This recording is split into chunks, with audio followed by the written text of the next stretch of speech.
कोई छोटा बड़ा नहीं। एक छोटे से कस्बे में शंभू शिल्पकार रहता था।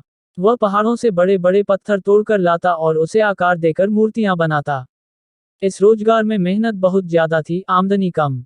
दिन भर धूप पसीने में काम करते हुए शंभू पत्थर तोड़ता।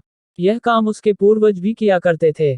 शंभू काम करते हुए सोचता है, यह छोटा मोटा काम करने से क्या फायदा। ठीक से 2 वक्त की रोटी भी नसीब नहीं होती।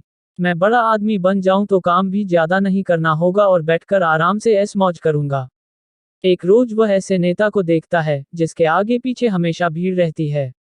उसको हाथ जोड़कर प्रणाम करने वाले सैकड़ों लोग खड़ी रहती हैं। शंभू ने नेता बनने की ठान ली। कुछ दिनों में वह नेता बन गया। नेता बनने के बाद जब वह एक रैली कर रहा था, धूप काफी तीव्र थी। धूप की गर्मी वह सहन नहीं कर पाया और बेहोश होकर वहीं गिर गया।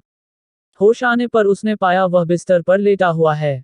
बिस्तर पर लेटे लेटे वह सोचने लगा कि नेता से बलवान वह सूर्य है जिसकी गर्मी कोई सहन नहीं कर पाता। मुझे अब सूर्य बनना है। कुछ दिनों बाद वह सूर्य भी बन गया। शंभू अब गर्व से चमकता रहता और भीषण गर्मी उत्पन्न करता। तभी उसने देखा एक मजदूर खेत में आराम से काम कर रहा है। उसने गर्मी और बढ़ाई मगर मजदूर पर कोई फर्क नहीं पड़ा। विचार किया तो उसे मालूम हुआ, ठंडी ठंडी हवा पृथ्वी पर बह रही है। तब शंभू ने विचार किया, हवा बनकर मैं और शक्तिशाली बन जाऊंगा। कुछ दिनों बाद वह हवा बन गया। हवा बनकर वह इतराता इठलाता इधर उधर घूमने लगा। अचानक उसके सामने विकराल पर्वत आ गया, जिसके पार वह नहीं जा सका। तब उसने सोचा मैं इससे भी बड़ा पर्वत बनकर रहूंगा। कुछ समय बाद वह विशालकाय पर्वत बन गया। अब उसे अपने आकार और शक्तिशाली होने का घमंड हो गया। कुछ दिनों बाद उसे छेनी हथौड़ी की आवाज परेशान करने लगी।